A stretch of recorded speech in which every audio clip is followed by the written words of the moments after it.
آئیے جی ماشاء اللہ. ہاں جی کیا چیز سمجھ آئیے؟ وہ یہ کہہ رہے ہیں کہ واقعی 2 دفعہ مسئلہ بنا تھا. جب حضرت ابوبکر صدیق کے دور میں جمع کیا گیا اس میں صورت توبہ کی آیات کا مسئلہ تھا، اور جب حضرت عثمان کے دور میں جمع ہوا ہے اس وقت صورت احزاب کی 2 آیت کا مسئلہ تھا. اچھا ایک آیت کا 2 نہیں تھی؟ ہاں جی وہ 1 آیت کا. جی اچھا اس کے بعد پھر آگے کہتے ہیں کہ اچھا اس آیت کو لانے والے سیدنا خزیمہ بن ثابت انصاری تھے. اس آیت کو اللہ نے ہاں جی یہ جو توبہ کی ہے. جی اچھا اور اچھا اس بخاری کی 4 روایات ہیں اور چاروں میں پورا نام خزیمہ بن ثابت انصاری ہے، جبکہ ایک روایت جو تفسیر القرآن میں ہے اس میں خزیمہ انصاری کا صرف نام آتا ہے، باپ کا نام خزیمہ بن ثابت نہیں ہے. ٹھیک ہے. جبکہ صورت توبہ کی آیات لایا تھا اس کا نام ابو خزیمہ انصاری ہے. اچھا سورۃ توبہ کی آیات جو ہے وہ ابو خزیمہ لے کے آئے اور احزاب والی آیت خزیمہ بن ثابت انصاری. ٹھیک ہے. پھر اس کے بعد اچھا یعنی خزیمہ بن ثابت انصاری ذو شہادتین ہیں جو کہ جمع عثمانی میں آیات احزاب کو لے کر آئے تھے. ٹھیک ہے. اور جمع صدیقی میں جو شخص صورت توبہ کی آیت لے کر آیا تھا وہ ابو خزیمہ حارث بن خزیمہ انصاری ہے. جی جیسا کہ ابن داود نے کتاب المصاحف میں اور ابن حجر نے فتح الباری میں اس کی صراحت کی ہے. ٹھیک ہے. پھر آگے کہتے ہیں کہ یہ روایت لائے ہیں عطا حارث بن اچھا نہیں ایک منٹ، جی یہاں اصل میں الجھن یہ بنتی ہے کہ ایک آدمی کی کتابت کافی نہیں تھی. ہاں جی ابو خزیمہ کی. جی خزیمہ تو وہ ہے جس کی ریش وہ تو گل واضح ہوگی. تو اب یہ اس کا حل اس کو کوئی نہیں پیش کیا. اچھا اس کا سوال ہی نہیں اٹھایا. نہیں اصل میں یہ بھی سوال نہیں اٹھایا، اور جو آپ نے کل اعتراض کیا تھا اس اعتراض کا بھی کوئی جواب نہیں دیا. کیا آپ نے یہ کہا تھا کہ اس کا مطلب یہ ہے کہ جمع صدیقی جو تھا وہ کامل نہیں تھا، مکمل نہیں تھا. ہاں یہ اصل میں یہ 2 سوال جو ہے نا ان کا 2 سوالوں کے جواب ہیں. ہاں چلیے اس کا مطلب اس میں آپ کو کوئی نہیں چیز ملی. جی اچھا اور اس کے بعد آگے تو اس میں یہ آتا ہے کہ حضرت عمر نے اس سے پوچھا ہاں کہ کیا تمہارے پاس کوئی اور گواہی ہے؟ جی اس نے کہا جی اور بندہ میرے پاس نہیں ہے، لیکن یہ میں گواہی دیتا ہوں کہ یہ نبی صلی اللہ علیہ وسلم سے میں نے سنی ہے اور یاد کی. تو حضرت عمر نے فرمایا کہ میں بھی گواہی دیتا ہوں کہ یہ آیت میں نے بھی رسول صلی اللہ علیہ وسلم سے سنی. نہیں آپ نے تو دیکھیے نا گواہی تو ہے زبانی کی. ہاں جی اصل میں بات ہے کہ اب یہ روایت آ گئی ہے زبانی. ہاں جی زبانی تو اصل میں بہت ہے. بات ہو رہی ہے خزیمہ بن ثابت کی. جی جی نہیں حارث بن خزیمہ حارث بن خزیمہ ابو خزیمہ کی.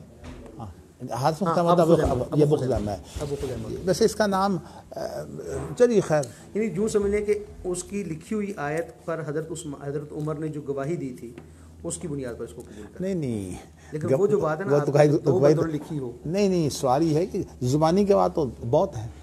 زبانی تو خود حضرت زید کو بھی آتی تھی. دیا سوال اصل میں یہ ہے وہ چیز نہیں ہے جو لکھنے والی شرط تھی نا وہ یہاں ٹوٹ گئی ہے. جی کہ 2 ہونے چاہیے. 2 ہونے چاہیے. ہم نے خزیمہ بن ثابت کی بات بھی مان لی. ہاں جی ہاں لیکن 2 شہادتین ہونے کی وجہ سے. ہاں لیکن یہ جو حارث بن خزیمہ ہے جس کو ابو خزیمہ کہتے ہیں. ہاں جی اب اس کی بات جو ہے نا جی اس پر اعتراض 2 رہ گئے. اور دوسرا اعتراض یہ ہوا کہ ابوبکر صدیق کے زمانہ میں جو قرآن مجید تھا نا وہ کامل نہیں تھا. یعنی کامل یہی ہے کہ وہ کہتے ہیں کہ یہ 2 آیتیں تھیں جو اس وقت ہمیں. اچھا اس نے ایک اور بھی لیکن جی یہ ان کو پہلے پتہ نہیں تھا. آگے ایک روایت اس میں نقل کی ہے کہ حضرت زید کہتے ہیں کہ جب میں نے اس قرآن مجید کو پڑھا نا حضرت ابوبکر صدیق کے دور میں جمع کیا تھا جی تو اس میں مجھے یہ آیت نہیں ملی. جی اچھا پھر میں نے یہ جمع تلاش کر کے اس میں لکھی، پھر میں نے اس کو نئے سرے سے پڑھا، پھر وہاں پر ایک غلطی آ گئی کہ صورت احزاب کی آیت نہیں ہے. جی پھر میں نے اس کو تلاش کیا. جی پھر جب میں نے تیسری دفعہ اس کو پڑھا تو پھر مکمل تھا. اصل میں بات یہ ہے کہ یہ ترجمہ ہے. یہ ترجمہ ہے. اصل عبارت جو ہے وہ یہ نہیں ہے. ترجمہ میں بہت فرق پڑ جاتا ہے. اصل عبارت بھی اس نے دی ہوئی ہے. میں نے ویسے اصل عبارت پڑھی ہے اس کی. اچھا یہ جو ہے نا لیکن اس کی بڑی ایک اور بھی بات ہے. اس کا اس نے حوالہ کوئی نہیں دیا. ہاں جی اس کا حوالہ کوئی نہیں ہے. اب میرا خیال ہے ویسے کتاب المصاحف کی ہے عبارت. کتاب المصاحف کی ہوگی. اچھا اس کا کوئی حوالہ نہیں ہے. اس کا حوالہ کوئی نہیں.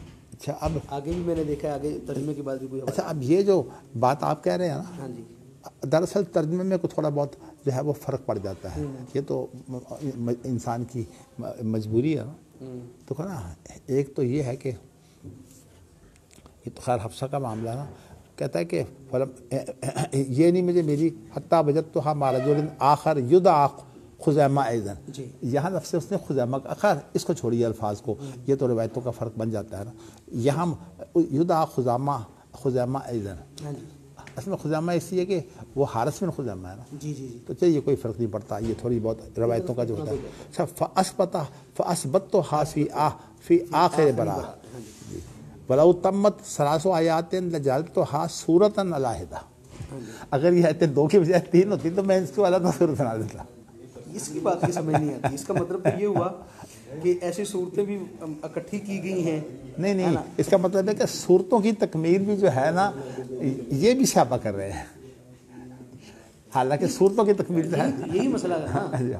یہ بات سمجھ میں آنے والی نہیں ہے. اس لیے میرا خیال ہے اس روایت کو دیکھنا بڑا ضروری ہے. جب پوری امت کا اس بات پر اتفاق ہے کہ چلو صورتوں کی ترتیب پر تو اختلاف ہے، لیکن آیات کی ترتیب پر تو اتفاق ہے پوری امت کا.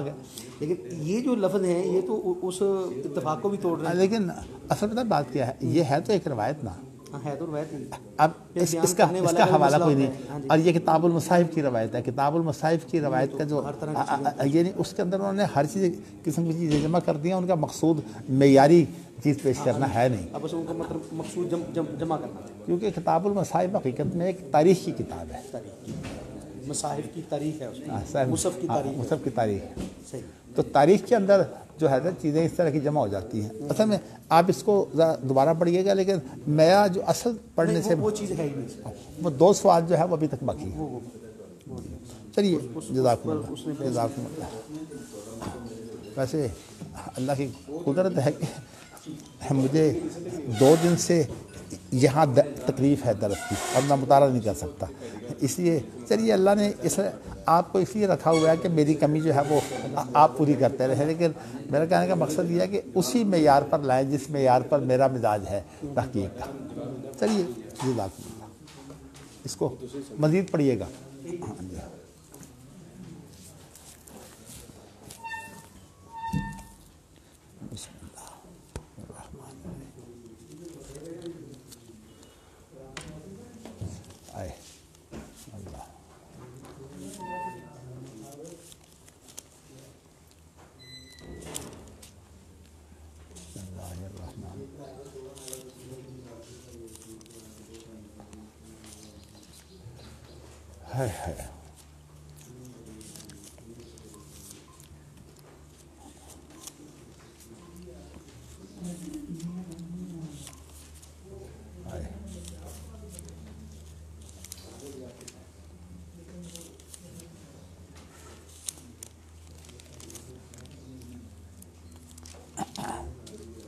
بسم اللہ الرحمن الرحیم. اچھا جی، بسم اللہ الرحمن الرحیم. اشرح لی صدری ویسر لی امری واحلل عقدۃ من لسانی یفقهوا قولی.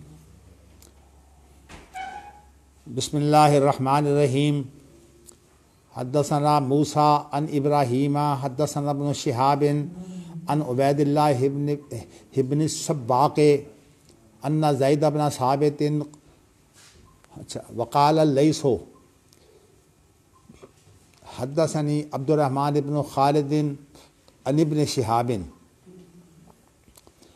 عن ابن السباق ان زید بن ثابت حدثہ قال ارسل الی ابو بکر فتتبعت القرآن حتی وجدت آخر سورۃ التوبۃ ما ابی خزیمۃ الانصاری لم اجدها ما احد غیرہ لقد جاءکم رسول من انفسکم عزیز علیہ ما عنتم حریص علیکم بالمؤمنین رؤوف الرحیم فإن تولوا فقل حسبی اللہ لا الہ الا هو علیہ توکلت وهو رب العرش العظیم. یہ امام بخاری جس عنوان کے تحت یہ احادیث لا رہے ہیں وہ عرش کا عنوان ہے. تو اس لیے جتنی بھی روایات ہیں ظاہری طور پر یا باطنی طور پر عرش کا اس میں ذکر آنا چاہیے۔ باطنی میں نے اس لیے کہا ہے، بسا اوقات ایک چیز جو ہے وہ الفاظ میں نہیں ہوتی، لیکن مفہوم میں جب غور کیا جاتا ہے تو مانوی طور پر جو ہے وہ بات اس میں پائی جاتی ہے۔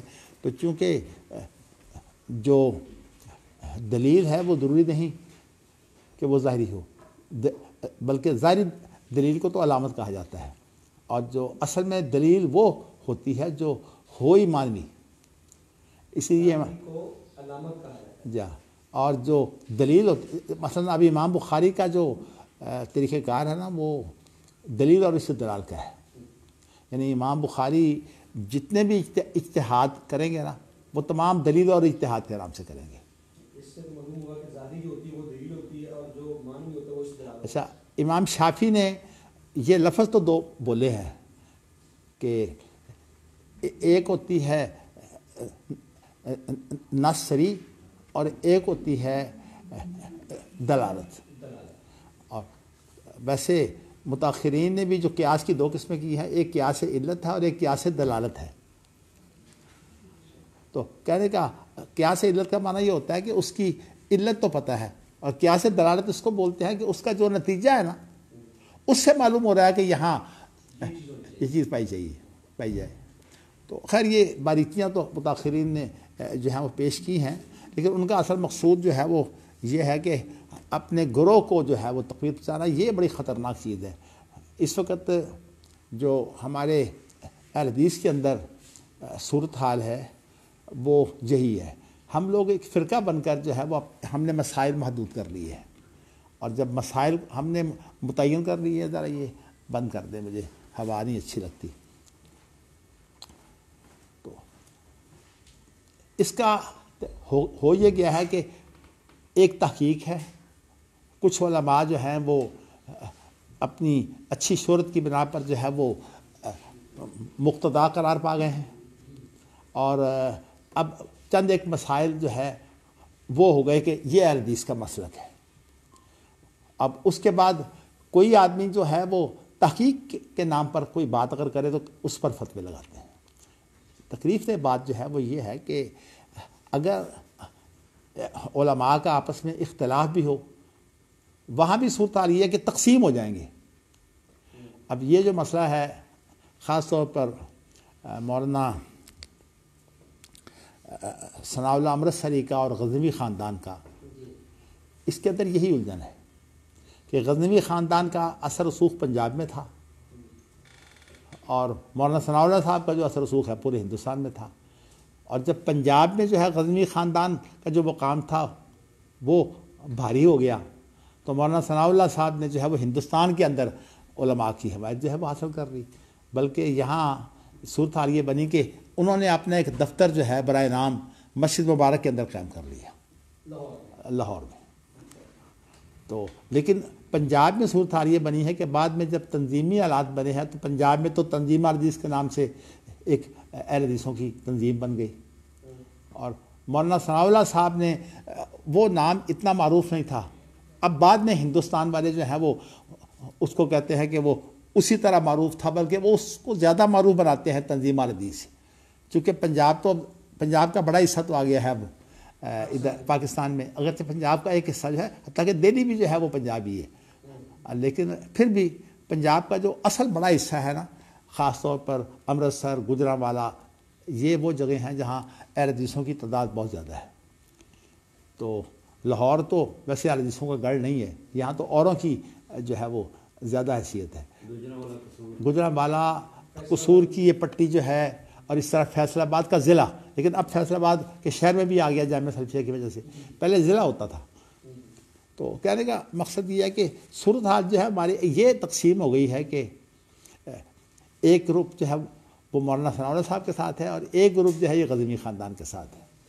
اگرچہ غزنوی خاندان جو ہے ان کا کوئی رسالہ نہیں تھا، اس اعتبار سے وہ یہ جو خاص طور پر رسالے ہوتے ہیں نا، یہ اس کو بولتے بھی آرگن ہیں، یعنی یہ تنظیم کے اندر بہت بڑا کردار ادا کرتے ہیں۔ حافظ عبداللہ صاحب روپڑی نے جو ہے رسالہ نکال لیا تنظیم اہل حدیث کے نام سے، اس کی وجہ سے وہ رسالے کی وجہ سے پورے ہندوستان میں اور باہر بھی نام پھر حافظ عبداللہ صاحب کا جو ہے وہ گونجنے لگا. لیکن ایک بات ہے, مجھے اس سے کوئی غرض نہیں ہے کہ اختلاف ہو گیا, اختلاف علماء کا ہو جاتا ہے, لیکن سوال اصل میں یہ ہے کہ نقطہ اختلاف جو ہے اس کو سمجھنا بڑا ضروری ہے. اور بلکہ میں حقیقت یہ ہے کہ اس وجہ سے نہیں کہ میرا ایک خاندان سے خونی تعلق ہے, میں پہلے دن سے ہی میرا مزاج جو ہے وہ یہ ہے کہ تحقیقی مزاج ہے. میں فرقہ بندی جو ہے نا اس کو ناپسند کرتا ہوں, اور خود اپنے آپ کو جو ہے وہ کسی ایک مسئلے میں میں یہ سمجھتا ہوں کہ بغیر تحقیق کے کسی کی بات ماننا جو ہے وہ وہی تقلید ہے. لیکن چلیے آپ نفس سے تقلید چھوڑ دیں. اب اہل حدیثوں میں جو ہے کیا سارے محقق ہیں؟ عوام اہل حدیث محقق ہوتے ہی نہیں. ان کا تو کام یہی ہے اپنے ہاں جو عالم دین ہے اس کے پیچھے لگے ہوتے ہیں. اور صورتحال بھی یہ ہوگی کہ اگر آپ یہ دیکھیں گے کہ عالم دین کا تعلق جو ہے وہ مولانا ثناء اللہ امرتسری کے گروپ سے زیادہ ہے تو وہ ادھر ہو جائیں گے. اور یہ صورتحال جو ہے یہ بالکل وہی صورتحال ہے جیسے کہ وہ آج جماعت الدعوہ اور مرکزی جمیعت حدیث کا جو ہے نا وہ جگہ جگہ صورتحال ہے کہ مرکزی جمیعت حدیث کا ایک الگ نظم ہوتا ہے اور جماعت الدعوہ نے بالمقابل نظم بنائے ہوئے ہیں. تو میں لیکن نقطہ اختلافی جو ہے وہ یہ ہے کہ صحابہ کا مقام کیا ہے. یہ ٹھیک ہے کہ مولانا ثناء اللہ صاحب امرتسری نے جو ہے وہ مرفوع احادیث کے بارے میں بھی جو ہے وہ ایسی صورتحال اختیار کی ہے کہ ان کے بارے میں بھی وہ زیادہ پختہ نہیں ہے.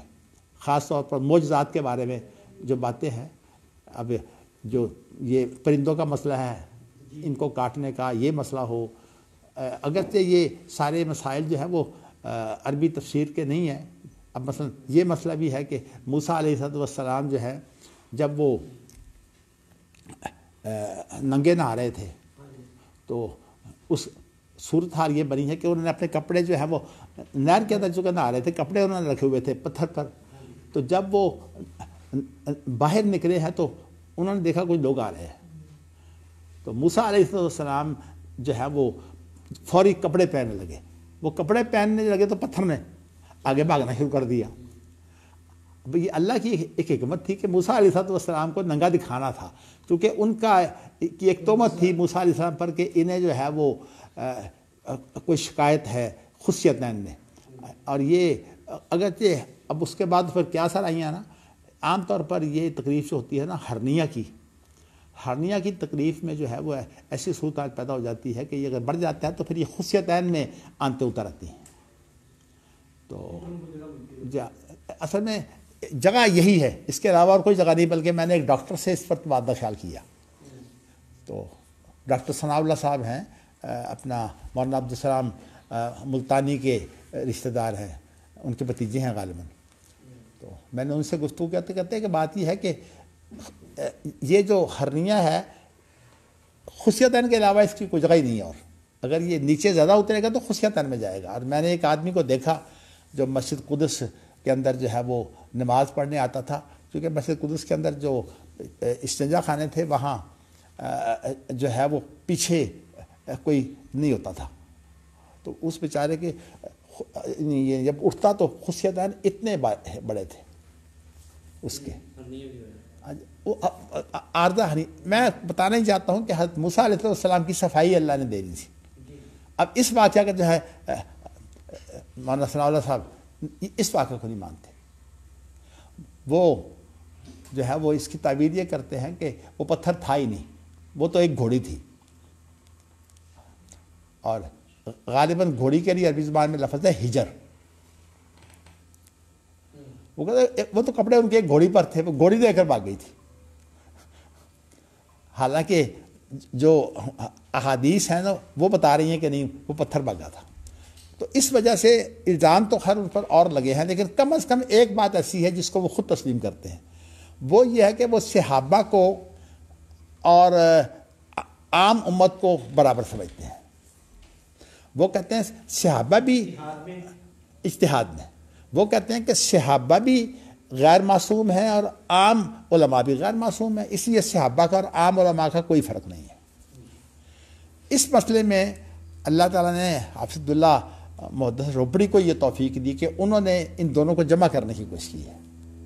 اگرچہ کتاب تو انہوں نے بظاہر مولانا ثناء اللہ صاحب کے اوپر تنقید کی ہے, لیکن حقیقت میں اس کتاب کے اندر انہوں نے جمع کیا اس کو انہوں نے کہا کہ صحابہ جو کچھ کیونکہ ذریعہ تو واحد اللہ کے رسول صلی اللہ علیہ وسلم کی زندگی کے بارے میں واحد ذریعہ تو صحابہ ہی ہیں، بلکہ قرآن مجید بھی صحابہ نے جمع کیا ہے، صحابہ کے علاوہ تو کوئی اور قرآن کو بھی جمع کرنے والا نہیں ہے۔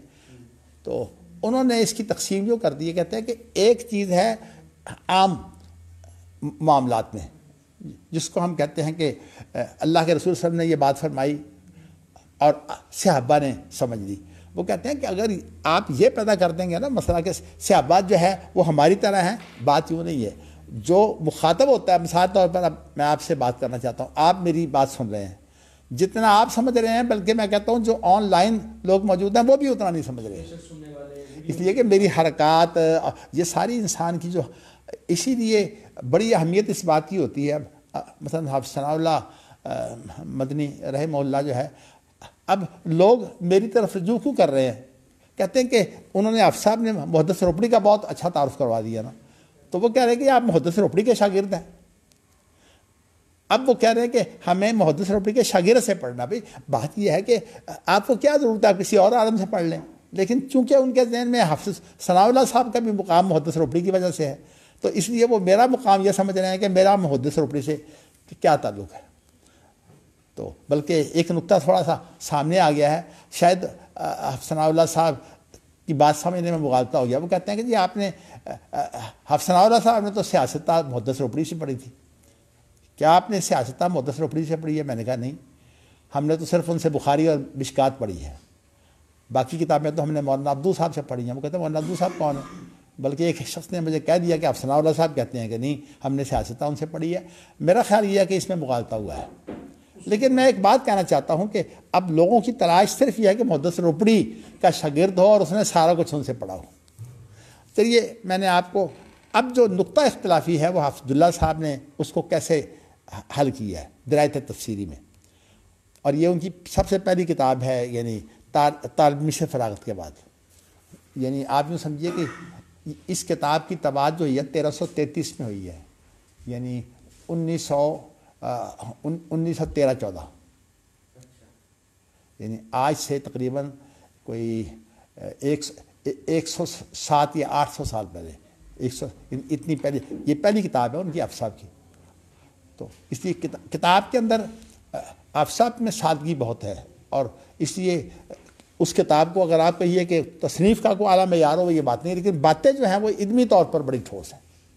انہوں نے یہ حل کیا، کہتے ہیں کہ اگر صحابہ جو ہے اللہ کے رسول کی بات نہیں سمجھتے تھے تو پھر تو قرآن مجید کلام بلیغ کا رہتا ہی نہیں، اور نہ اللہ کے رسول کی زندگی جو ہے وہ کلام بلیغ ہے۔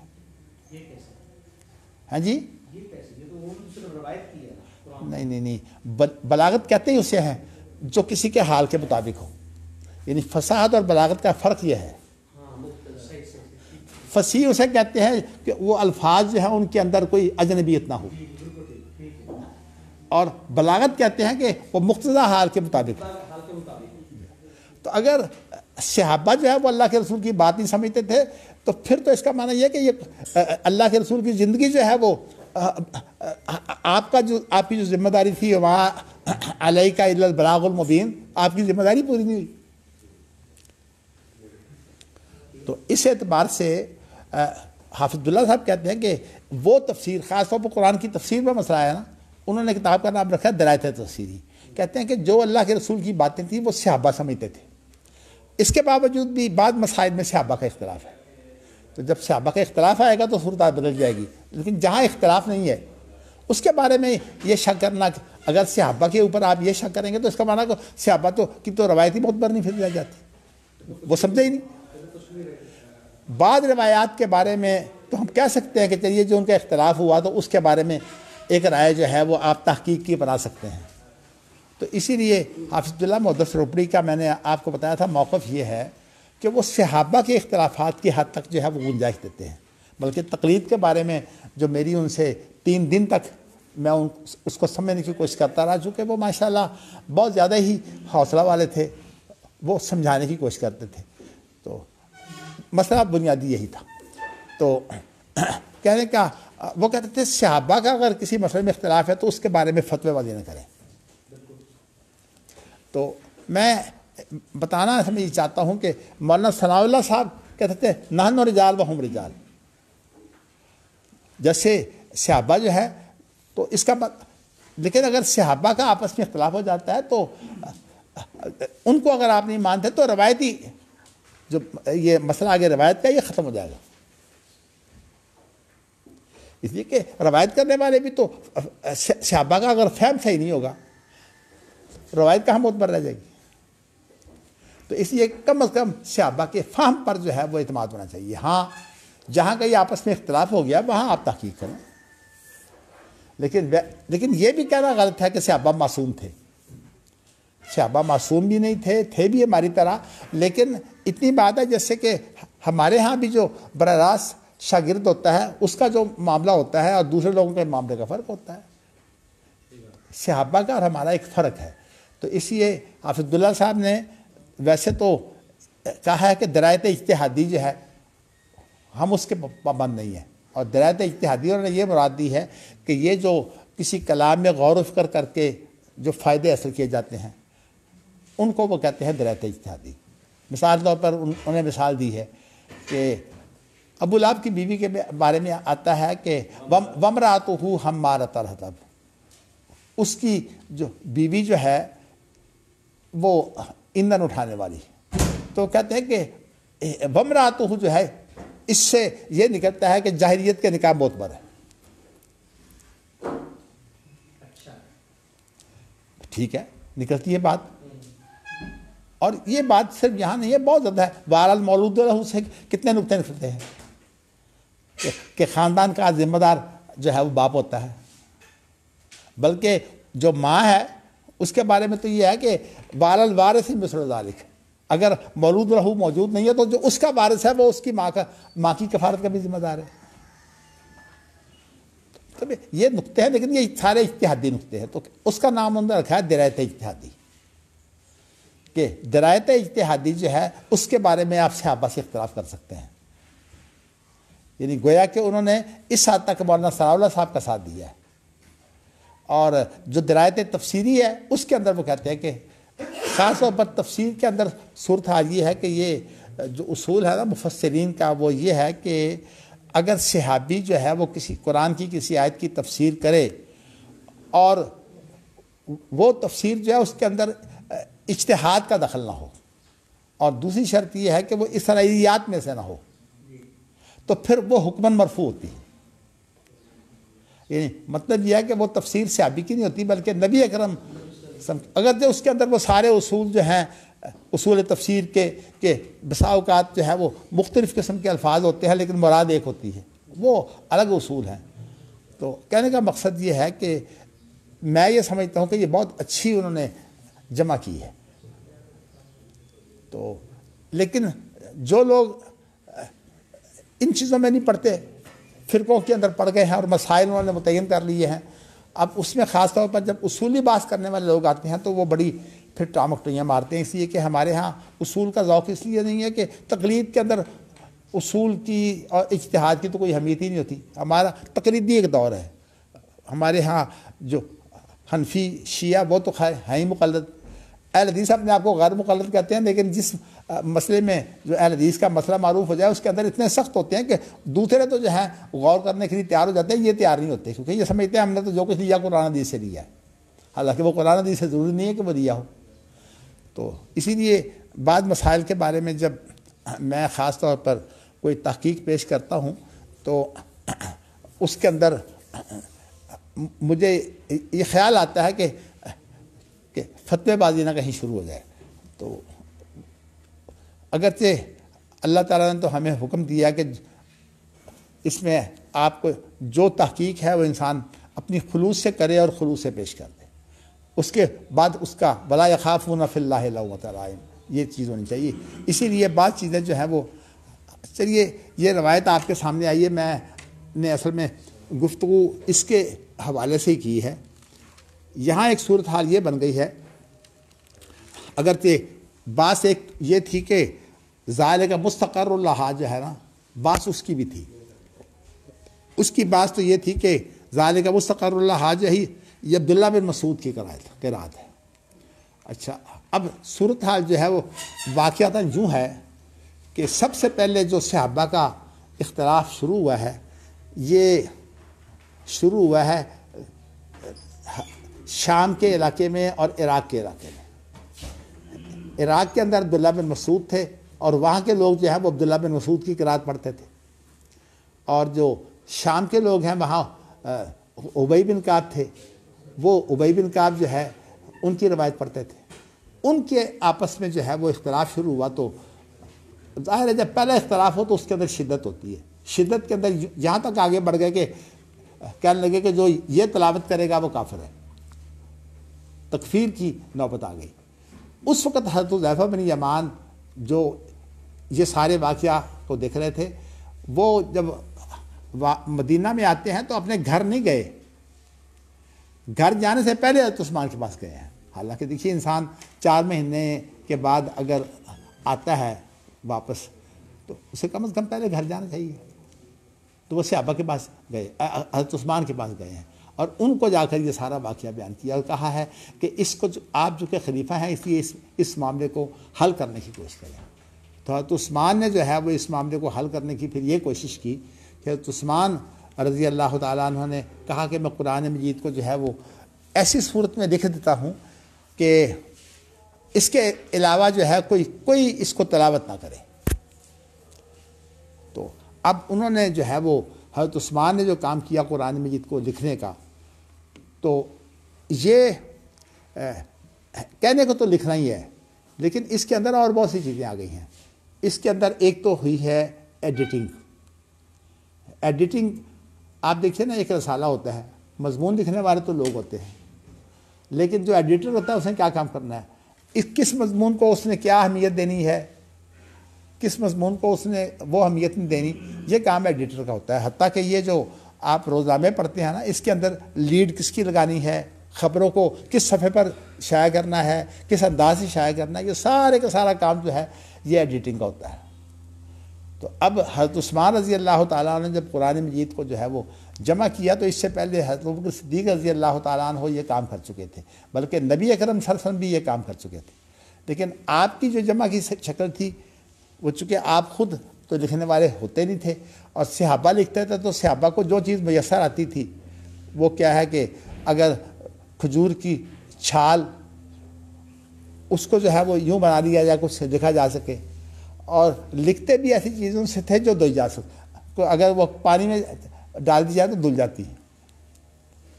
تو اس لیے نبی اکرم صلی اللہ علیہ وسلم کے زمانہ میں تو قرآن مجید جو ہے وہ کسی کاغذ کے اوپر نہیں لکھا گیا، وہ لکھا گیا چھالوں پر، اور پتھر جو چوڑے چوڑے ہوتے ہیں، اس طرح جو ہڈیاں ہوتی ہیں، یہ شانے کی ہڈیاں کچھ چوڑی ہوتی ہیں، ان شانے کی ہڈیوں پر جو ہے یہ قرآن مجید جو ہے وہ لکھا گیا ہے۔ تو اس لیے اس کے اندر جو ترتیب ہے وہ تو اب ظاہر ہو ہی نہیں سکتی، ظاہر ہے صورتوں کی ترتیب بھی اور باہمی ترتیب، ایک تو صورتوں کی باہمی ترتیب اور ایک ہے صورتوں کی اندرونی ترتیب۔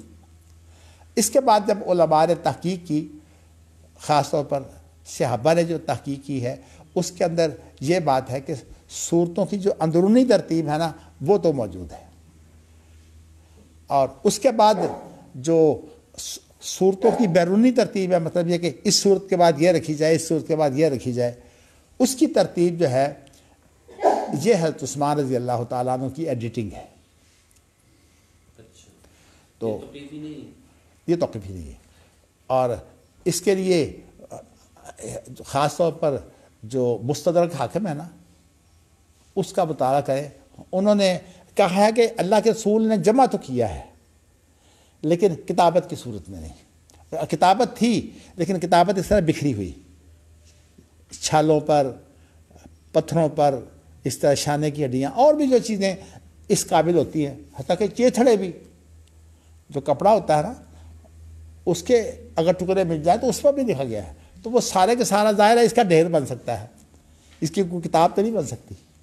تو یہ جمع جو ہے یہ حقیقت میں ایک اس طرح کی جمع تھی جو آج کے ہمارے دور میں اس کو ہم کتابت تو اس لیے کہیں گے کہ لکھا گیا ہے، لیکن ویسے یہ اس طرح کا مرتب جمع نہیں ہے۔ اچھا، اس کے بعد پھر جمع ہوا ہے ابوبکر صدیق کے زمانہ میں، اور ابوبکر صدیق کے زمانے میں جب جمع ہوا ہے تو انہوں نے صرف اتنا کام کیا ہے کہ وہ جو الگ الگ ٹھکریاں اور اس طرح چیتھڑے چھالیں، ان کی بجائے انہوں نے پھر کوئی کاغذ جیسی کوئی چیز، کہ کاغذ اس دور میں حجاز کا علاقہ کیونکہ پسماندہ علاقہ تھا نا، اس میں ایسی چیزیں موجود نہیں تھیں کہ دنیا میں، لیکن پھر بھی کاغذ اس طرح کا تھا۔ اللہ کے رسول صلی اللہ علیہ وسلم نے آخر جو خطوط لکھے ہیں بادشاہوں کو وہ تو کاغذ پر ہی لکھے ہیں، لیکن کم تھا، بہت کم تھا۔ تو اس طرح سے حضرت ابوبکر صدیق نے تو اسے جو ہے وہ کاغذ میں منتقل کر دیا۔ اس کے بعد پھر جو تیسرا مرحلہ آیا ہے نا، اس لیے مستدرک حاکم کے اندر الفاظ ہے کہ جمع اللہ کے رسول نے کیا، اس کے بعد پھر اس کو جو صحیفہ کی صورت میں، یعنی کاغذ کی صورت میں جو ہے وہ ابوبکر صدیق نے بنایا، اور اس کے بعد پھر اسے جو جسے ہم کہتے ہیں نا کہ دو جلدوں کے درمیان مابین دفتین، وہ حضرت عثمان نے بنایا ہے، اور مابین دفتین کے اندر پوری ترتیب موجود ہے، اور اس کے بارے میں جو ہے وہ حضرت عثمان رضی اللہ تعالیٰ عنہ نے محنت بڑی کی ہے، اور انہوں نے صحابہ سے بھی کہا، لیکن جو جلیل القدر صحابہ تھے نا، انہوں نے جو ہے وہ اس پر پوری طرح سے ساتھ نہیں دیا، خاص طور پر جو ہے وہ عبداللہ بن مسعود، ابی بن کعب، حضرت عائشہ۔ اسی لیے اتقان کے اندر امام سیوطی نے صورتوں کی جو ترتیب ہے وہ ان کا ذکر کیا کہ ان کی صورتوں کی ترتیب جو تھی وہ کیا تھی، اور وہ اس ترتیب سے مختلف ہے جو اس وقت ہمارے ہاں ترتیب پائی جاتی ہے۔ ہمارے ہاں جو قراتیں ہیں نا، ان کے اندر صورتوں کی ترتیب کا کوئی مسئلہ نہیں ہے، نہ الفاظ صورتوں کی، نہ بامی ترتیب اور نہ صورتوں کی اندرونی ترتیب، کوئی مسئلہ نہیں ہے۔ یہاں تو صرف اصل میں تلاوت کا مسئلہ ہے کہ تلاوت جو ہے وہ کیسی ہوگی، اور یہی وجہ ہے کہ ہمارے ہاں جو قاری ہیں نا وہ تحقیق نہیں کرتے، تلاوت پر ان کا سارا زور ہے۔ میں اب اس کا ترجمہ کروں گا تو کوئی 2-4 سوال پیدا ہوں گے، میں آپ کو بتاؤں گا۔ قاریوں کو اگر آپ پوچھ رہے ہیں، قاری اس سے کورے ہوں گے، کیونکہ مجھے اس وقت اندازہ ہوا جبکہ یہاں ایک بڑا اجتماع تھا قاریوں کا، تو میں نے یہ کہہ دیا کہ عثمانی رسم الخط کے علاوہ بھی قرآن مجید کو اگر لکھ لے تو گناہ نہیں ہے، اور مجھے قاری حضرات جو ہے وہی بیٹھے بیٹھے جو ہے وہ پڑھ گئے۔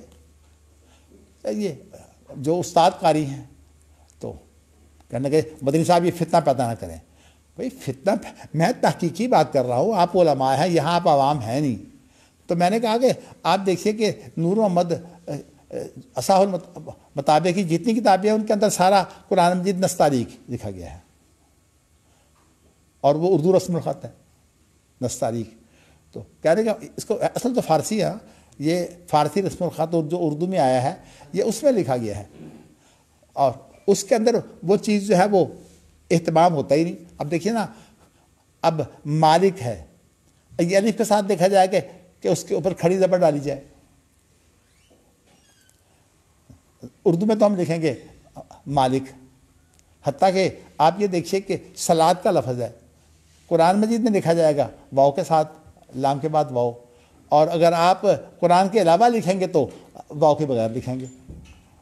تو یہ چیزیں جو ہیں یہ کوئی منع نہیں ہے، وہ نقطہ اصل میں یہ ہے کہ کیا یہ واجب ہے۔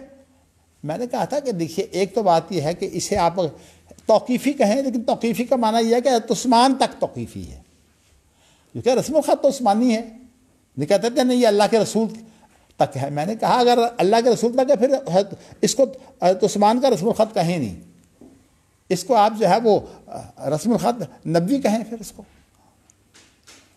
تو اس لیے یہ بات ہی اول غلط ہے، لیکن وہ فوراً یہ فتنہ ہے، حالانکہ علماء کے اندر کوئی چیز ذکر کرنا فتنہ نہیں ہوتی، جب قاری خاص طور پر موجود ہوں۔ تو میں نے چلیے جی اب میں اس کو آپ کو بتاتا ہوں کہ حضرت عثمان رضی اللہ تعالیٰ عنہ نے جو صورتوں کی ترتیب لگائی اس میں کوئی جو انہوں نے اتحاد کیا ہے اس کی وجہ سمجھ میں آتی؟ دیکھیے انہوں نے جو ترتیب لگائی ہے نا وہ بالکل نئی نہیں ہے۔ نبی اکرم صلی اللہ علیہ وسلم جو تلاوت کیا کرتے تھے نا، عام طور پر تو انہوں نے اس ترتیب کا بھی لحاظ رکھا ہے، جیسے نبی اکرم صلی اللہ علیہ وسلم دیکھیے نا جی، سورۃ جمعہ اور منافقون یہ جمعہ کے دن پڑھا کرتے تھے، تو انہوں نے ان دونوں کو جمع کیا ہے. اسی طرح سبح اسم ربک الاعلی، حال ادا کا حدیث الغاشیہ، ان کو جمع کیا ہے. اسی طرح جو ہے وہ جو صحابہ نے نبی اکرم صلی اللہ علیہ وسلم کی جو تلاوت ہوتی تھی نماز میں، یعنی اس کا لحاظ رکھ کے جہاں تک اللہ کے رسول کا جو عمل تھا نا اس کو تو انہوں نے بہت اہمیت دی ہے، لیکن چونکہ نبی اکرم صلی اللہ علیہ وسلم کا عمل اس کے خلاف بھی ہے.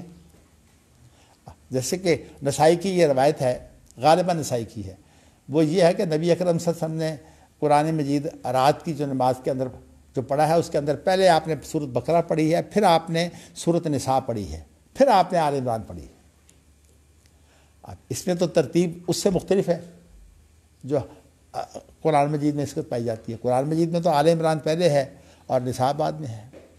یہ حضرت زید جو ہیں وہ آخری عرضہ اخیرہ جو تھا نا اس میں اللہ کے نبی کے ساتھ شامل تھے، چونکہ جمع وہ کر رہے تھے شاید اس کو انہوں نے سامنے رکھا. نہیں عبداللہ بن مسعود بھی شامل تھے، ہاں دونوں شامل ہیں. اس چیز کو انہوں نے سامنے رکھا ہوا. دیکھو نا یہی ادن بن رہی ہے نا. ایک روایت میں ان کا نام آتا ہے. جا بنیادی بات سمجھ آ گئی، معیار ان کا رہا ہے کہ جس طرح رسول اللہ پڑھتے رہے ہیں وہ اس چیز کا خیال کیا. لیکن جہاں ایسی بات نہیں ہے پیدا ہوئی ہے، جیسے اب دیکھیے نا اس کا واقعہ جو آتا ہے وہ سورۃ توبہ کا اور انفال کا مسئلہ پیدا ہوا. اچھا مضمون بھی تقریباً ایک ہی ہے. ہاں جی، اجمال تفصیل. ہاں جی اجمال تفصیل. اچھا اب سوال پیدا ہوا کہ یہاں جو ہے بسم اللہ الرحمن الرحیم لکھی جائے کہ نہ لکھی جائے. تو چونکہ فیصلہ ویسے جمع قرآن کے بارے میں ہے تو عثمان فیصلہ تو عثمان کرتے تھے، جہاں کہیں ویسے تو اس کے اندر جو ہے وہ عبداللہ بن اس کے اندر عبداللہ بن مسعود ویسے نہیں ہے، ان 12 آدمیوں میں عبداللہ بن مسعود نہیں ہے. جا وہ تھے کوفے میں تھے. تو یہ جو 12 آدمی ہیں جنہوں نے یہ جمع کیا ہے تو اس کے اندر حضرت عثمان اس کے ہیڈ تھے، لیکن زید بن ثابت جو ہیں وہ دونوں جگہ پر ہیں. ابوبکر صدیق کا جو جمع قرآن ہے وہ بھی زید بن ثابت نے کیا ہے، اور جو حضرت عثمان والا ہے وہ بھی زید بن ثابت نے کیا ہے. یعنی یہ اہم تھے، لیکن حضرت عثمان جو تھے وہ خود ہیڈ تھے، فیصلے وہ کرتے تھے. ابوبکر صدیق نے غالباً اس کی اس طرح سے نگرانی نہیں کی، انہوں نے جو ہے وہ حضرت زید کے سپرد کر دیا. ہاں حضرت عمر نے کی ہے، حضرت عمر نے کی ہے. جی حضرت عمر نہیں ہیڈ نہیں تھے لیکن نگران تھے ساتھ. کام اگرچہ زید بن ثابت اور دوسرے لوگوں نے کیا ہے لیکن حضرت عمر ان میں شامل تھے، اس لیے کہ حضرت عمر کا ذکر آتا ہے بعض جگہ پر کہ مسائل پیدا ہوئے تھے تو اس کے بارے میں. چلیے میں اب سارے نقطوں کو حل کرنے کی بجائے آپ کو فی الحال تو میں جو ہے وہ اس روایت کے مطابق جو مسئلے پیدا ہوتے ہیں وہ چند ایک بتا دیتا ہوں. تو یہاں ایک پہلی بات تو یہ ہے کہ امام بخاری کی سندیں جو ہیں وہ 2 ہے. ایک تو آپ نے حدثنا کے ساتھ بیان کی ہے، اور ایک اور جو ہے وہ روایت لے آئے ہیں کہ وہ یہ ہے کہ لیث بن سعد جو ہے ان کی نئی سند ہے.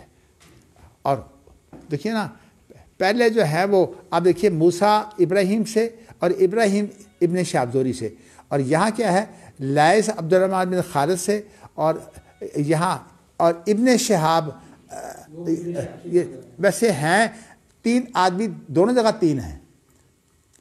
سند ہی ایک ہے، صرف اس میں لیث کا استاد دوسرا ہے بس. نہیں لیث تو اس میں ہے ہی نہیں. دوسری میں تو ہے، پہلی میں تو نہیں ہے نا لیث. پہلی میں نہیں ہے نا، پہلی میں یعنی کہ امام بخاری کے جو استاد ہیں وہ موسیٰ ابن ابراہیم ہے. موسیٰ ہے نا. تو اب یہاں اچھا لیث امام بخاری نے لیث کی جو روایت کی ہے وہ قالا کے ساتھ کی ہے. اس کا مطلب یہ ہے کہ قالا کو تو امام بخاری جو ہیں وہ حجت نہیں سمجھتے نا. یعنی اس کا معنی یہ ہاں جی معلق ہے نا، یہ معلق ہو گئی نا.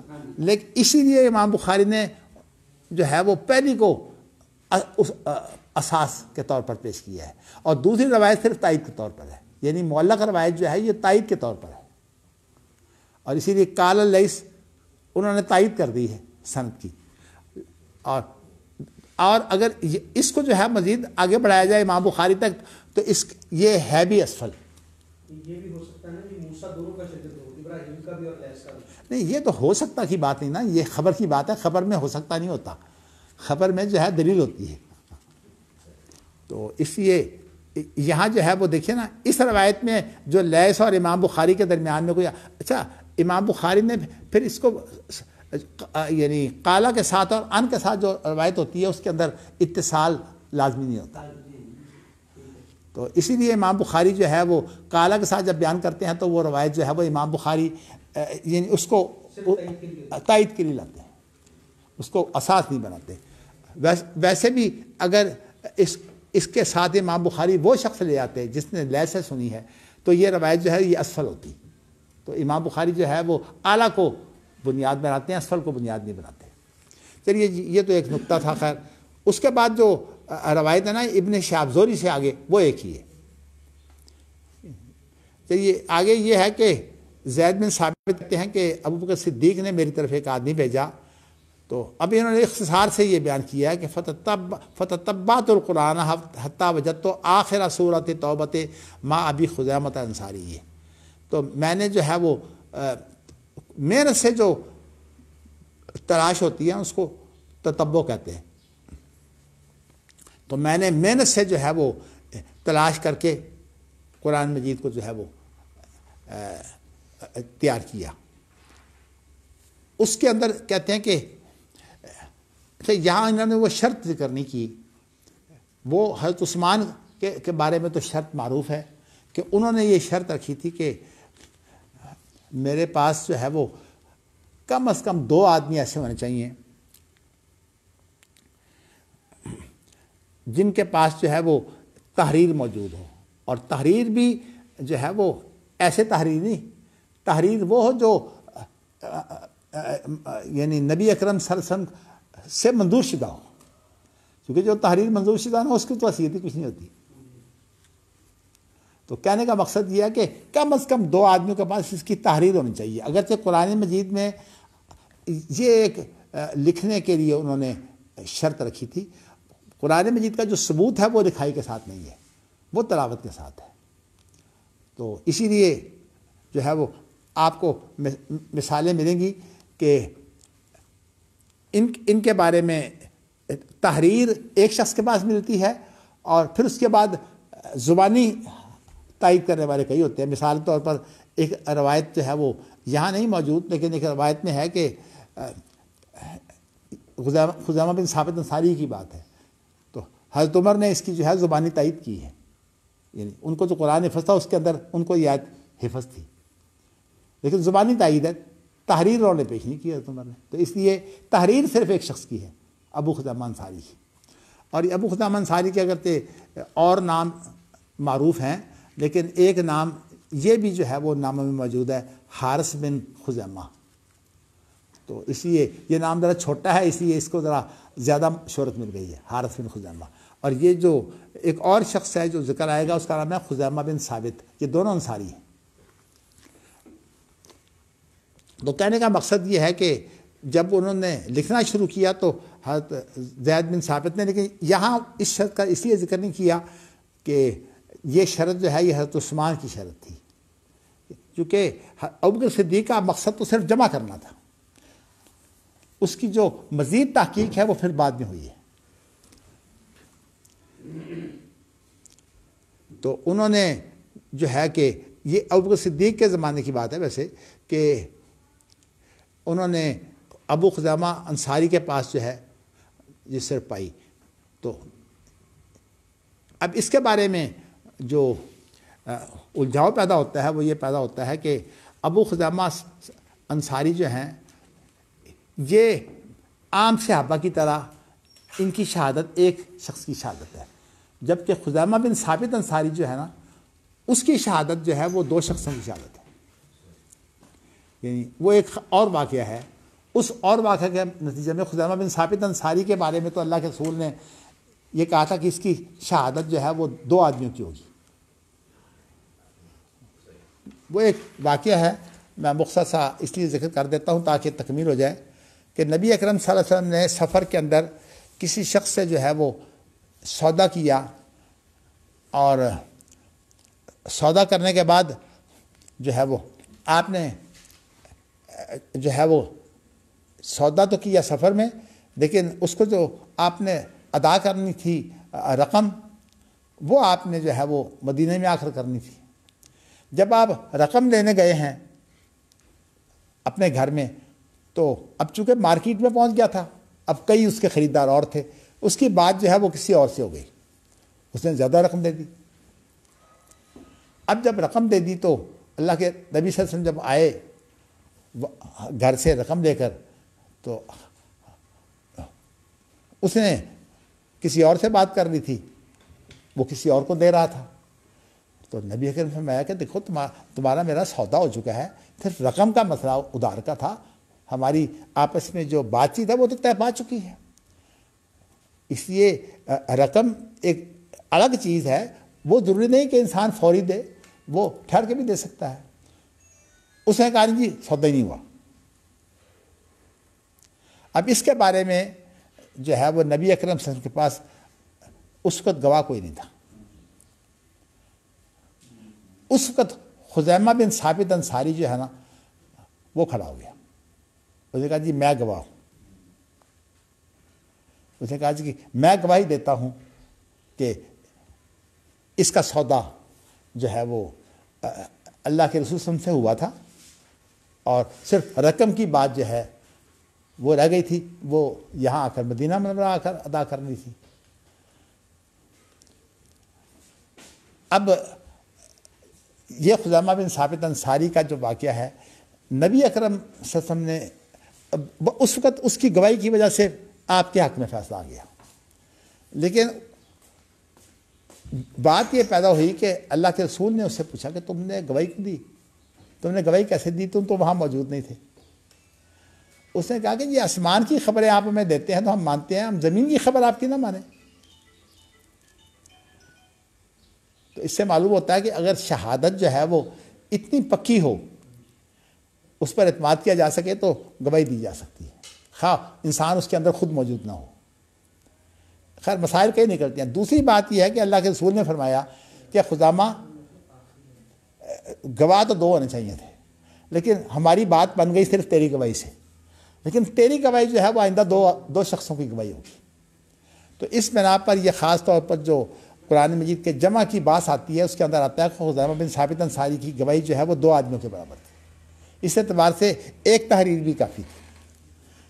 یہ بات خزیمہ بن ثابت انصاری کے بارے میں تو ہو جاتی ہے، لیکن ابو خزیمہ جو ہے جس کا نام حارث بن خزیمہ ہے، ابو خزیمہ تو اس کی کنیت ہے نا، تو اس کے بارے میں تو یہ بات نہیں ہے نا کہ اس کی گواہی 2 آدمیوں کے برابر ہو۔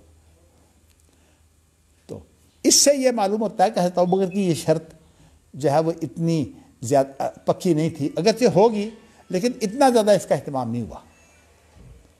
لیکن حضرت عثمان نے تو باقاعدہ دلیل بنا کر جو ہے وہ خزیمہ کی بات لی ہے۔ چلیے جی، اب یہ بات آپ کو سامنے آ گئی نا۔ چلیے اگرچہ سوالات اور بھی ہیں لیکن میں اس پر اکتفا کرتا ہوں کہ ابوبکر صدیق کے قرآن مجید کی جمع کے اندر، اور یہ بات اس کی مزید تائید کے طور پر میں آپ کو یہ کہہ دیتا ہوں کہ ابوبکر صدیق کے زمانہ میں جو قرآن مجید لکھا گیا ہے اس کے اندر یہ اہتمام بھی نہیں ہے کہ یہ تمام قراتوں پر مشتمل ہو، اس کے اندر قراتیں جمع ہو جائیں۔ حضرت عثمان کے زمانہ میں جو قرآن مجید کی کتابت ہوئی ہے، انہوں نے قراتوں کا خیال رکھا ہے، اس لیے کہ نہ تو نقطے تھے نہ حرکتیں تھیں، اور قراتوں کا بیشتر حصہ تو نقطوں اور حرکتوں کے اختلاف کا ہے، اور جہاں کہیں حروف کا اختلاف ہے اس کا حل انہوں نے یہ کیا کہ انہوں نے 5 قرآن مجید تیار کیے۔ تو اس کے اندر کیا مطلب، جب 5 نسخے تیار کیے تو وہ حروف جو ایک نسخے میں ہے وہ دوسرے میں نہیں پائے جاتے۔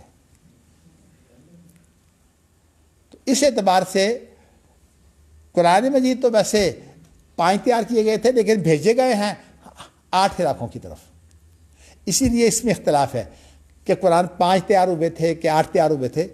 تو اس لیے وہ روایات جو 5 والی ہیں وہ زیادہ راجح ہے، لیکن جو ترسیل ہوئی ہے اور جب قرآن بھیجے گئے ہیں تو خالی قرآن نہیں بھیجے گئے، اس کے ساتھ جو ہے وہ پڑھنے والے بھیجے گئے ہیں، اس لیے کہ قرآن مجید کی کتابت جو ہے وہ صرف ایک ثبوت کے لیے ہے، اصل نہیں ہے.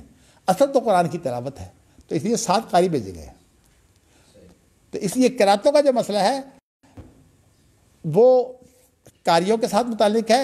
دوسری بات یہ ہے کہ حضرت عثمان نے جو خاص رسم الخط جو اختیار کیا ہے نا، اس کے اندر انہوں نے یہ اہتمام کیا ہے. یہ دوبارہ جی ہو گیا بند. اس کے اندر انہوں نے اہتمام کیا ہے کہ یہ اس کے اندر احتمال یعنی وہ ایسا ہو کہ اس کے اندر کئی قراتیں جو ہیں جمع ہو جائیں. اگرچہ مجھے اس کی مثال جو ہے وہ نہیں ملتی، لیکن میں ویسے اپنی گفتگو میں ایک مثال دیا کرتا ہوں. اس کی اصل میں وجہ یہ ہے کہ قرآن مجید کے جو 7 حروف ہیں نا، اب یہ ماشاءاللہ قاری یہاں موجود ہے، اسی بات میں مختصر کر رہا ہوں. قرآن مجید کے جو 7 حروف ہیں، یہ 7 حروف جو ہے یہ الگ الگ حرف جو ہے قراتیں اس طرح نہیں ہیں. قراتیں جو ہیں وہ ان کا ملغوبہ ہے، کیونکہ اگر یہ قراتیں جو ہیں وہ الگ الگ ہوں تو پھر قراتیں تو 7 ہونی چاہیے. قراتیں 7 نہیں ہیں. 10 تو متواتر ہے، اور باقی 4 کے بارے میں یہ ہے کہ کچھ اختلافات ہیں.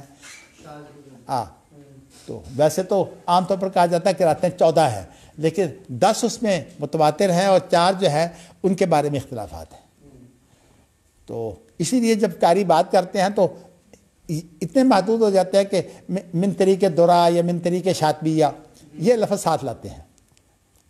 اس لیے کہ قراتیں تو ان کے علاوہ بھی ہیں، بلکہ مراکش نے ایک اور کام کیا ہے کہ انہوں نے جو 10 قراتیں اور بنا دی ہیں انہوں نے. مراکش نے یہ جو 10 قراتیں، ایک تو ہے نا دنیا بھر میں معروف کہ 10 قراتیں ہیں، انہوں نے صرف مراکش کی حد تک جو ہے 10 قراتیں اور بنا دی. تو قراتوں کی تعداد تو بہت ہے، لیکن قراتوں کا تعلق جو ہے وہ صرف ایک ادائیگی کے انداز سے ہے. تو یہ جو ادائیگی کا جو انداز ہے نا، اس اعتبار سے تو اب آپ کو سمجھانے کی ضرورت نہیں ہے کہ 10 قراتوں کی روایتیں 20 ہیں، اور پھر اس کے بعد اگر ترک بنائے جائے تو 80 ہیں، اور اگر اس سے بھی آگے چلے جائے تو یہ 1000 کے قریب بن جاتی ہیں. تو یہ مسئلہ جو ہے وہ ایک الگ مسئلہ ہے. تو اس مسئلے کو اگر آپ نے صحیح سمجھنا ہو نا، تو اس قرآن کی تاریخ پر جو ہے وہ ابو داود جو مشہور محدث ہیں، ان کا بیٹا ہے ابن ابی داود، اس کا نام مشہور ہے. اس کی یہ کتاب ہے کتاب المصاحف. اس نے تاریخی طور پر اس تمام کو جمع کر دیا ہے. لیکن وہ کتاب المصاحف جو ہے نا، اس کی روایات ظاہر ہے کہ اس معیار کی ساری روایات نہیں ہے. تاریخ ہے نا، تو تاریخ کے اندر وہ معیار نہیں ہوتا. اسی بنا پر کتاب المصاحف جو ہے اس کو بنیاد بنا کر مستشرقین نے بہت جو ہے وہ ہیرا پھیری کی کوشش کی ہے. لیکن الحمدللہ کام کرنے والوں نے اس پر بڑا بھرپور کام کیا ہے. یہ ایک تحقیقی مسئلہ ہے. تو آپ کو میں نے یہ بتا دیا کہ یہاں یہ جو بات ہے نا ابو خزامہ ثابت انصاری کے بارے میں، یہ ابوبکر صدیق کے زمانہ میں قرآن مجید جو جمع ہوا ہے، تو اس سے یہ معلوم ہوتا ہے کہ یہ شرط جو ہے نا کہ 2 کے پاس لکھا ہوا ملے، یہ حضرت عثمان کی شرط ہے. اور ویسے بھی جو حضرت ابوبکر صدیق نے قرآن مجید جمع کیا تھا، لیکن دوسرے قرآن مجید انہوں نے نہ منگوا کر ضائع کیے ہیں اور نہ انہوں نے لوگوں کو روکا ہے. جا اس وقت صرف جمع کی ضرورت تھی. یہ جو مسئلہ بنا ہے نا کہ باقی تمام کے تمام جو ہیں وہ ختم کر دیے جائیں. آپ کو یہ پتہ ہونا چاہیے کہ حضرت عثمان نے جلا دیے تھے، لیکن حضرت حفصہ والا جو قرآن مجید ہے نا، اس کو جلانے کی بجائے پانی میں دھو دیا تھا. وہ بھی حضرت حفصہ کی وفات کے بعد کی بات ہے. اس کو پانی میں دھویا گیا تھا. اس وقت یہ حضرت حفصہ نے اپنی وفات کے وقت جو ہے اپنے بھائی عبداللہ بن عمر کو دے دیا تھا قرآن مجید. وہ جو ابوبکر صدیق کا قرآن مجید تھا نا، وہ حضرت حفصہ کے پاس تھا نا. تو اس لیے میں نے آپ کو خلاصہ کے طور پر بات بیان کر دی ہے. لیکن ایک نقطہ جو ہے یہ بڑا اہم ہے کہ کیا یہ شرط 2 شخصوں کی لکھائی کی یہ حضرت ابوبکر صدیق کے زمانہ میں تھی؟ کیونکہ اگر 2 شخصوں کی بات ہے تو یہ ابو خزیمہ جو ہے اس کی گواہی تو 2 آدمی کے برابر نہیں ہے. 2 آدمیوں کے برابر تو خزیمہ بن ثابت کی بات ہے، اور اس کا جو معاملہ ہے وہ ذرا اس سے مختلف ہے، بلکہ میں اگر خلاصہ بیان کرنا چاہوں تو اس کا معاملہ جو ہے وہ ان دونوں چیزوں کے بارے میں بھی ہے، تو سورۃ توبہ کی آیات کے بارے میں بھی ہے، اور ایک سورۃ احزاب کی آیت ہے. اللہ اکبر. سورۃ احزاب کی آیت جو ہے وہ ذرا شروع آیت من المؤمنین رجال صدقوا ما عاهدوا اللہ علیہ فمنہم من قضى نحبہ ومنہم من ينتظر وما بدلوا تبدیلا. یہ آیت جو ہے سورۃ احزاب کی، یہ جو ہے یہ خزیمہ بن ثابت انصاری جو ہے صرف اس کے پاس تھی، لیکن یہ آیت جو ہے جو ابوبکر صدیق کے زمانہ میں ابو خزیمہ کی وجہ سے آئی ہے. اس کے بارے میں چونکہ ابوبکر کے قرآن مجید کی ایک تائید مل گئی تھی، ابوبکر صدیق کے قرآن مجید کے اندر یہ موجود تھی نا، تو اس لیے اس کو جو ہے وہ خزیمہ بن ثابت انصاری نے پھر اس کی تائید کر دی. خزیمہ بن ثابت انصاری کی تائید اس وجہ سے ہوئی ہے کہ اس نے جو ہے وہ اگرچہ سورۃ احزاب کی آیت جو ہے وہ اس کے پاس سے ملی تھی، لیکن اس نے اس کی بھی تائید کر دی. ابو خزیمہ بن جو ہے ابو خزیمہ انصاری کی تائید کی. اس اعتبار سے جو ہے اس آیت کو بھی جو ہے قرآن مجید میں باقی رکھا گیا. تو یہ وہ چیز ہے جو میرے خیال میں تمام اعتراضات جو بنتے ہیں نا اس کا ایک جواب ہے. تو جواب امکانی اس لیے کہ جمع کے بارے میں اصول یہ ہے کہ اگر جو امکانی صورت ہو اس کو اختیار کیا جا سکتا ہے. تو میں جو تحقیق کی صورت میں سمجھا ہوں وہ یہ سمجھا ہوں. ہاں جی قاری مصطفیٰ صاحب تسی ماشاء اللہ قاری ہو. میں جی گل بیان یہ جو دوسری روایت ہے نا من المؤمنین رجال والی، ہاں جی اس میں خزیمہ بن ثابت انصاری کا نام ہے. یہی تو میں کہہ رہا ہوں نا کہ وہ اسی سے سوال یہ ہے کہ خزیمہ بن ثابت انصاری کی تو بات آ گئی کہ اس کی گواہی 2 کے برابر تھی. اس کے بارے میں آپ کیا کریں گے؟ سورۃ توبہ کی آیت تھی. یہ وہ حضرت زید کو ممکن ہے حضرت زید کو بھی پتہ ہو. نہیں دیکھیے نہیں خبر میں امکان نہیں ہوتا. دیکھیے جمع کے اندر امکان ہے، آپ کوئی چیز اضافہ نہیں کر سکتے خبر کی صورت میں، امکان کی صورت میں. وہی باتیں ہیں یہ باقی، پھر باقی کا سارا مسئلہ یہی ہے کہ وہ کچھ اضافے کر دیتا ہے، اس لیے اس کو جھوٹا کہتے ہیں.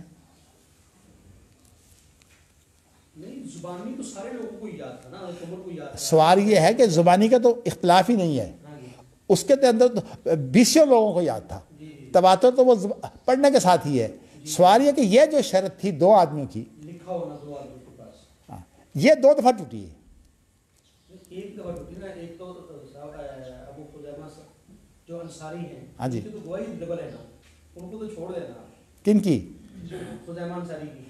خزیمہ نہیں، خزیمہ بن ثابت انصاری کی ڈبل ہے. وہ تو صرف اس کے بارے میں ہے نا جو احزاب کی آیت ہے. یہ توبہ کی آیتوں کے بارے میں کیا؟ ہاں جی ایک ہی دفعہ ٹوٹی نا، 2 دفعہ تو نہیں. دیکھیے ٹوٹی تو ادھر بھی اس کی تحریر بھی تو 2 کی نہیں ہے نا، سورۃ توبہ کی وہ تو ایک کے پاس ہے. اور یہیں پر ٹوٹ گئی نا وہ شرط، اور تو کہیں نہیں ٹوٹی. نہیں ٹوٹی ہے، لیکن ہم اس کو اگر یوں جمع کریں کہ کیونکہ بعض روایات میں جو کتاب المصائف کی روایات ہیں ان کے اندر دونوں جگہ پر خزیمہ بن ثابت کا نام ہے. تو اس کا مطلب یہ ہے کہ ابو خزیمہ انصاری کی تائید خزیمہ بن ثابت نے سورۃ توبہ کے بارے میں کی ہے. جو بات بن گئی نا، بات پھر وہیں پر آگے نا کہ ایک ہی دفعہ ٹوٹی 2 دفعہ ٹوٹی. نہیں وہ اب ٹوٹی کا بھی جواب تو آ گیا نا. آپ ماشاءاللہ ایک عام آدمی ہے، میں آپ سے ذرا پوچھنا چاہتا ہوں، یہ بات آپ کو سمجھ آئی ہے؟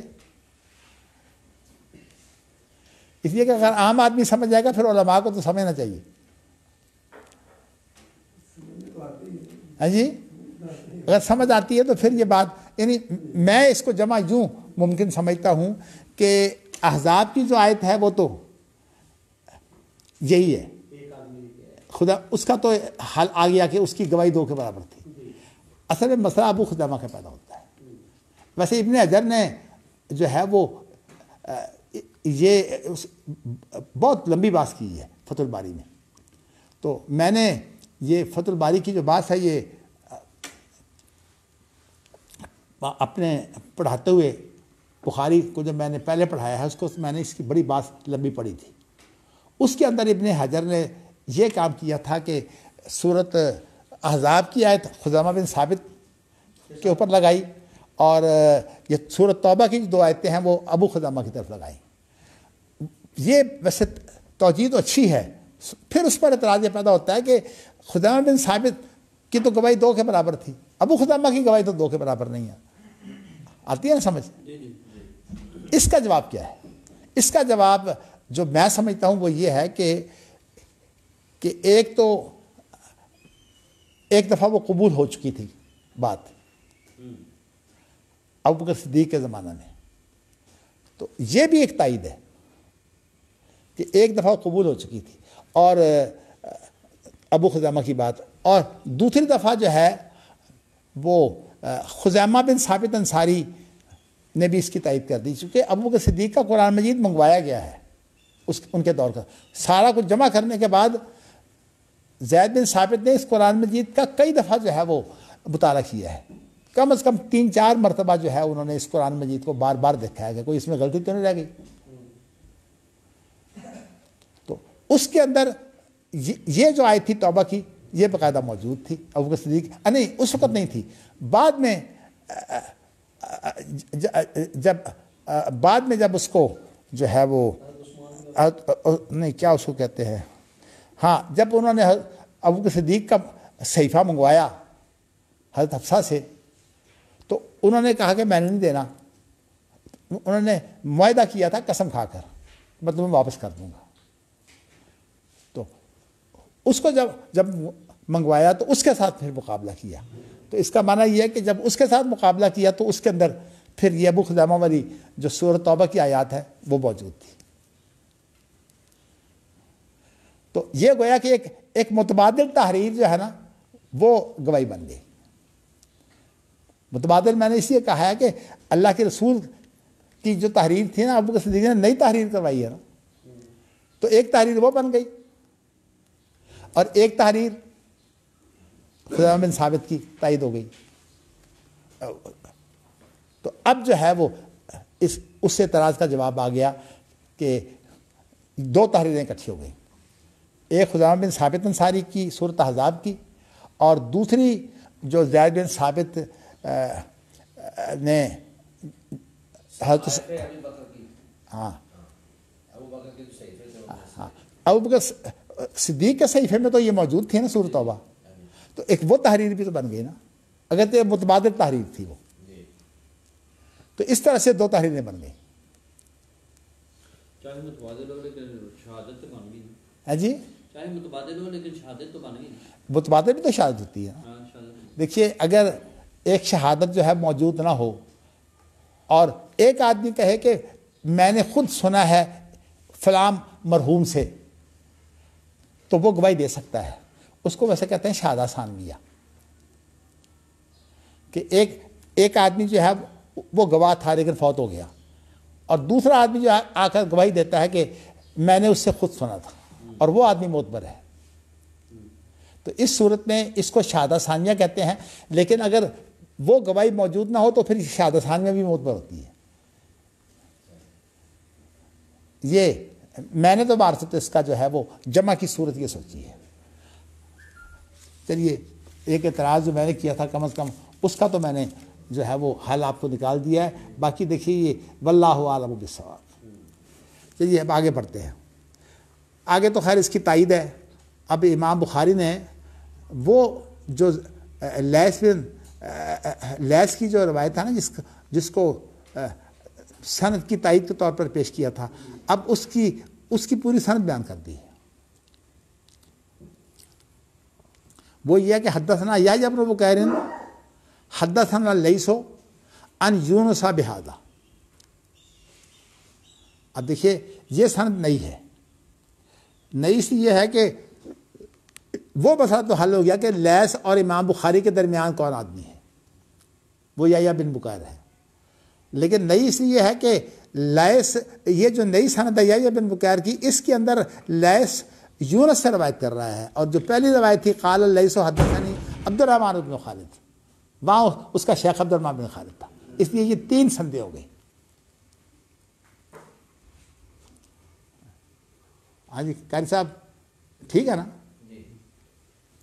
میں اس لیے کہتا ہوں کہ کم از کم اگر کسی آپ کو سمجھ آ گئی ہے تو پھر میں سمجھتا ہوں کہ چلیے میں نے اپنی بات بیان کر دی ہے۔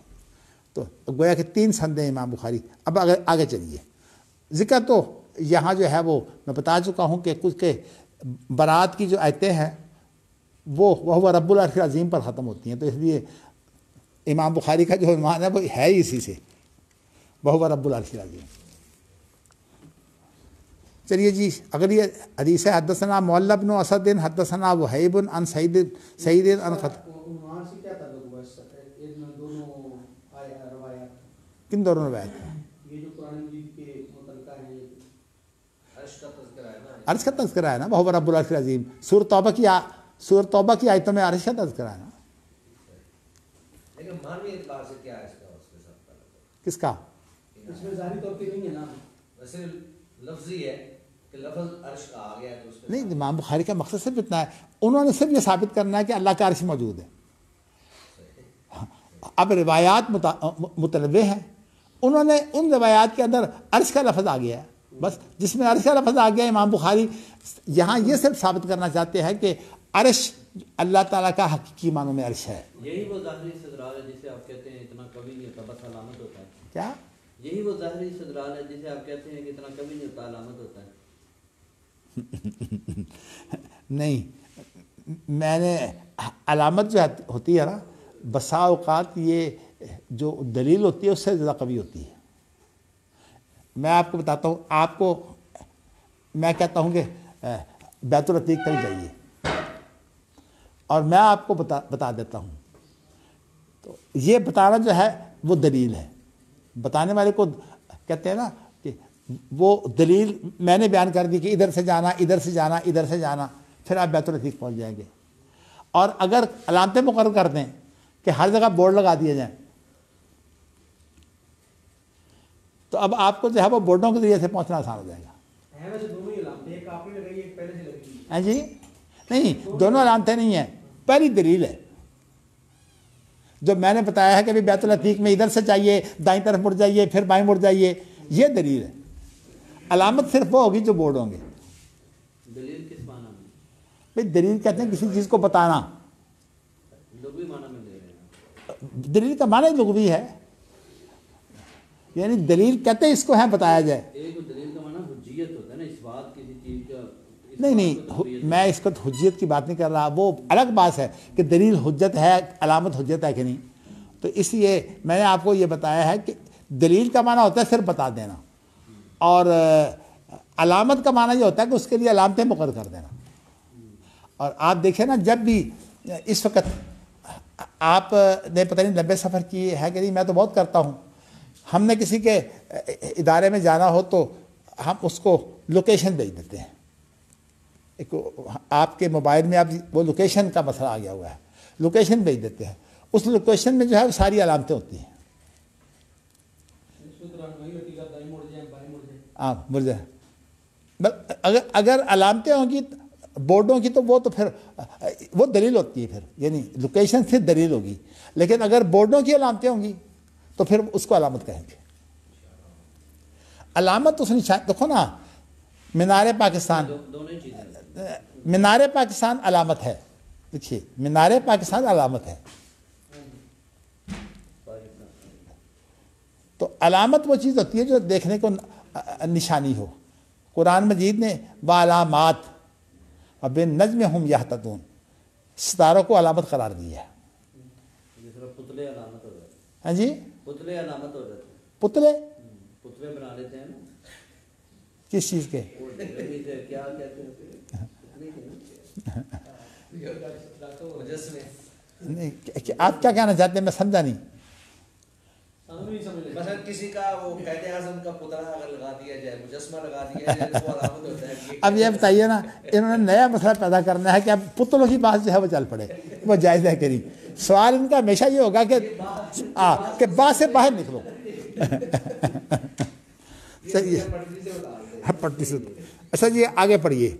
حدثنا معل بن اسد حدثنا وہیب عن سعید عن قتادہ عن ابی العالیۃ عن ابن عباس رضی اللہ عنہما قال کان النبی صلی اللہ علیہ وسلم یقول عند الکرب لا الہ الا اللہ العلیم الحلیم لا الہ الا اللہ رب العرش العظیم لا الہ الا اللہ رب السماوات و رب العرش الکریم.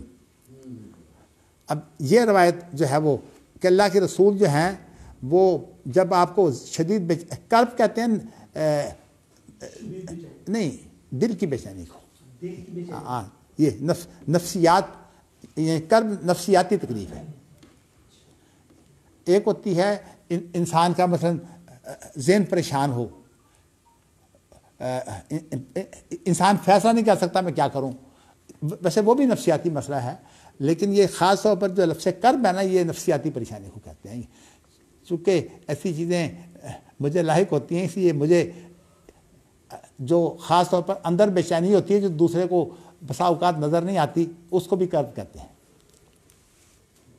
اور ہمارے ہاں جو ڈاکٹر نا وہ جو خاص طور پر نفسیاتی علاج کرنے والے ہیں سائیکیٹرسٹ جنہیں کہتے ہیں وہ کرب کی کیفیتوں کو زیادہ وہ جانتے ہیں. چلیے میں نے یہاں سے اتنا بتانا ہے کہ اس حدیث کے اندر چونکہ الفاظ آ گئے ہیں, رب العرش العظیم کا بھی لفظ آ گیا ہے اور رب العرش الکریم کا بھی آ گیا, تو عرش کا ثبوت جو ہے وہ اس حدیث میں موجود ہے. تو امام بخاری کا مقصد یہی ہے کہ عرش جو ہے یہ ثابت ہے حدیثوں میں. چلیے اگلی حدیث ہے حدثنا محمد بن یہ عرش کو ثابت کرنے کے لیے 2-3 روایات ہی کافی تھی, بہت زیادہ لے آئے. چلیے کوئی فرق نہیں پڑتا. امام بخاری کا اصل میں مقصد یہ ہوتا ہے کہ کوئی چیز جو ہے وہ غریب نہ رہے, روایات اتنی جمع کر دیں کہ کم از کم ہم یہ کہہ سکیں کہ بھی ہاں کئی معید موجود ہیں. حدثنا محمد بن یوسف حدثنا سفیان حدثنا عن عمرو بن یحیی عن ابیہ عن ابی سعید الخدری عن النبی صلی اللہ علیہ وسلم قال النبی صلی اللہ علیہ وسلم یساقون یوم القیامت یا یساقون زیادہ بہتر ہے. یساقون آپ کے پاس یساقون ہے؟ اچھا یوم القیامت یعنی یساقون بھی بن تو جاتا ہے. یساقون یوم القیامت فیضا انا بموسیٰ آخذ بقائمۃ من قوائم العرش. تو آپ نے فرمایا کہ یساقون یوم القیامہ, یہاں اصل میں فاعل جو ہے یہ مفہوم ہے, جو فاعل سمجھا جا سکے نا وہاں آپ اس کو حذف کر سکتے ہیں. جیسے آپ کہتے ہیں قال عز وجل, تو آپ نے اللہ کو حذف کر دیا ہے چونکہ عز وجل جو ہے وہ بتا رہا ہے کہ ہاں جی یہ دلالت کر رہا ہے.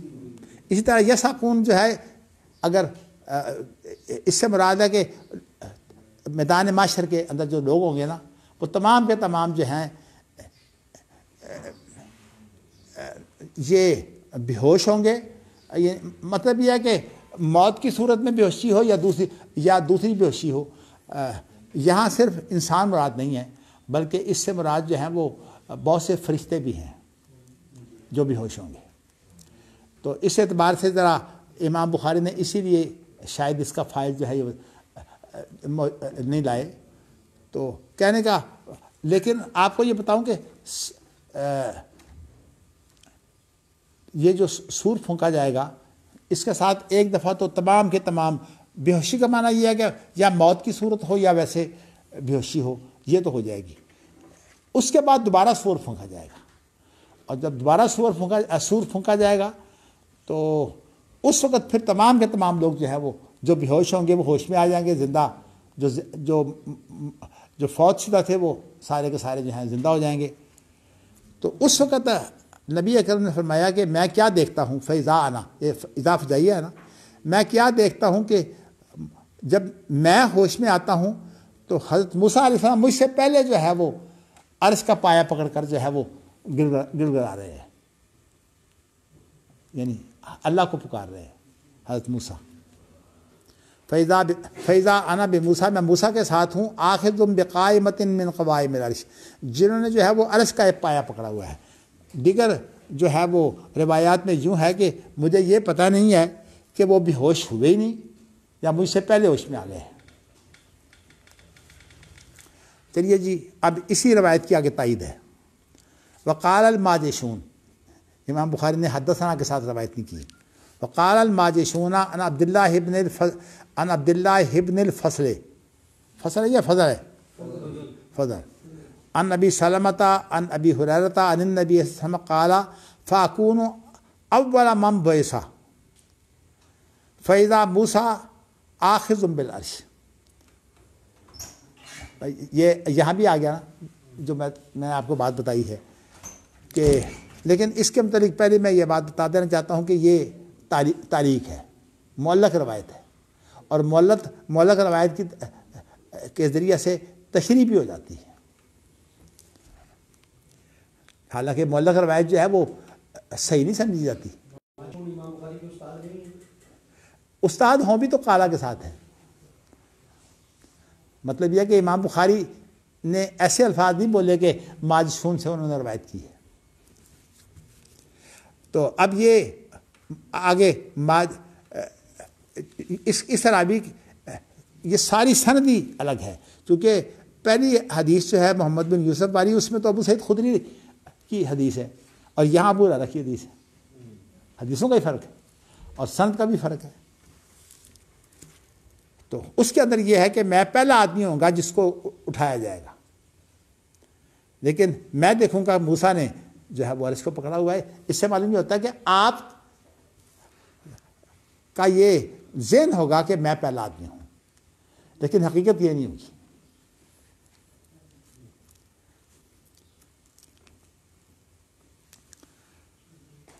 چلیے جی،